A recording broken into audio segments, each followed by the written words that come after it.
Floridians are not strangers to hurricanes. Almost every year from June to November, residents face hurricanes and the damage they cause to society and human life.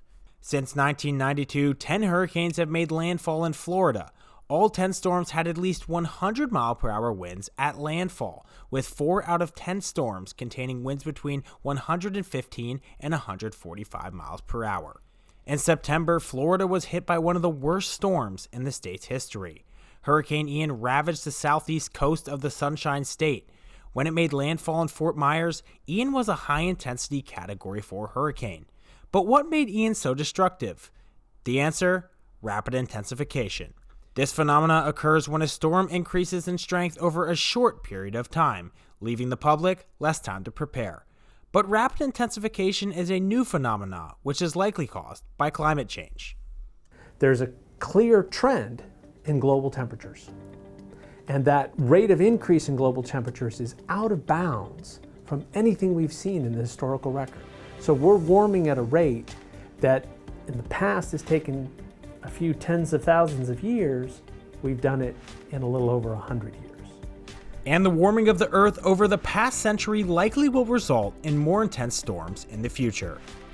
When you think about hurricanes, the energy source for hurricanes is really the warm ocean temperatures. So as you sort of ubiquitously warm the oceans, there's more fuel to further intensify those storms. Rapid intensification helps create storms with stronger winds, but it also can have another devastating and destructive outcome.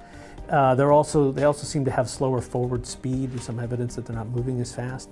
That tends to increase the amount of rainfall that they drop, and that tends to be a positive feedback in terms of the storm's intensity. With more storms feeling the effects of rapid intensification, more lives could be lost in Florida if residents continue to ignore evacuation orders.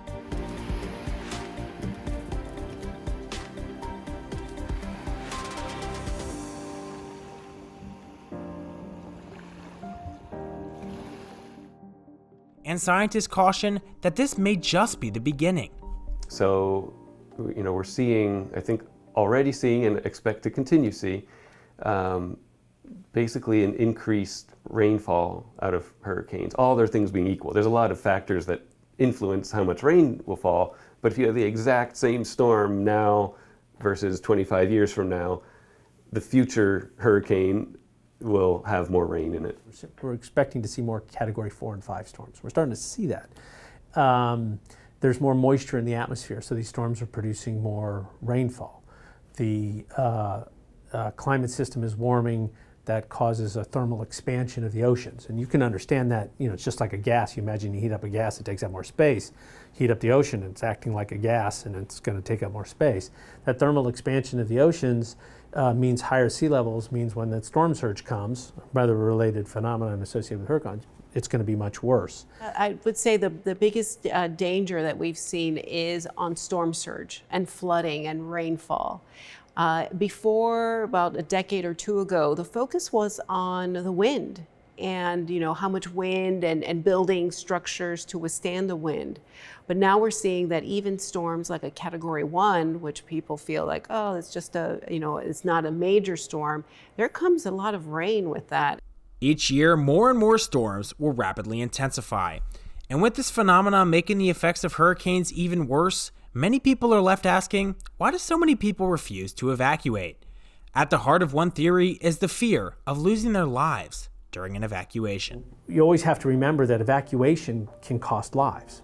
The process of people evacuating, we tend to lose some people. So yes, people are at risk from the storm, but also when we have massive evacuations, that whole process puts people's lives at risk also. So there's some difficult things to weigh.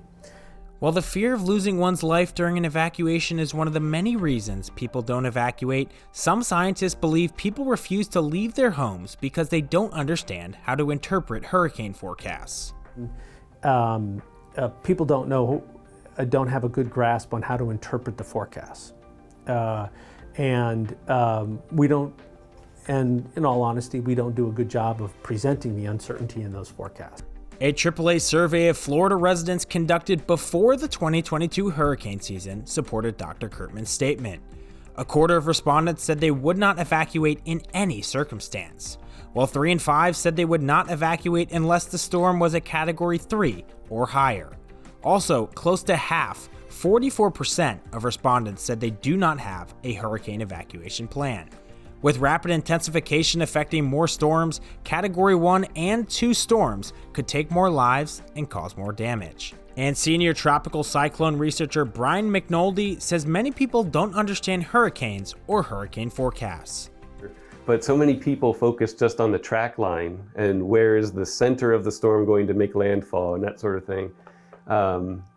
That is just one tiny point, and hurricanes are hundreds of miles across, and they have hazards that are hundreds of miles away from that center. With this knowledge gap more apparent than ever, the question is, what can scientists do to better communicate the risks and forecasts of hurricanes? There's currently not a new product being proposed yet, but there are things in the works. And it'll take, I would imagine, years for that to actually become something that the average person would see on the National Hurricane Center webpage or on some news station, because it does take a long time, and you want to make sure it's done right. Dr. McNulty and many scientists recognize that lack of comprehension is an issue, but he says that you can't rush a new messaging campaign. But you don't want to just put something out there for the sake of putting something new out there and confuse people even more with something new that might not work out, and then you're stuck with something else new in 1 or 2 more years. To better understand why some Americans struggle to understand hurricane forecasts and to help improve people's knowledge of the dangers they pose, some researchers have partnered with media outlets, including local news stations, to address the issue of comprehension right at the source. We also work with the broadcasting community, and exchange a lot of information, since a lot of people listen and they tune in to their local broadcast affiliate and person, and they trust what they say. Researchers and the scientific community work every day to create forecasts that are easier to understand. But research meteorologist Shirley Murillo says all Americans, especially ones who live in areas prone to severe storms, have a responsibility to understand the risks they present. Overall, it's everyone's responsibility. It's from the person who lives in that area, so the citizen that lives, that has the coastal beach waterfront property, to the local government, state public officials, emergency managers, to even scientists, for us to understand the full spectrum of how our science becomes impactful for people and how they make decisions. Hurricane forecasts and graphics can be complex. They have a lot of data points that measure specific parts of the storm. These forecasts can create confusion, leading some people to focus on one data point, even though there are multiple factors that determine how destructive a storm can be. With this knowledge in hand, Dr. McNulty has a final message for the public. There's more to the story than the category.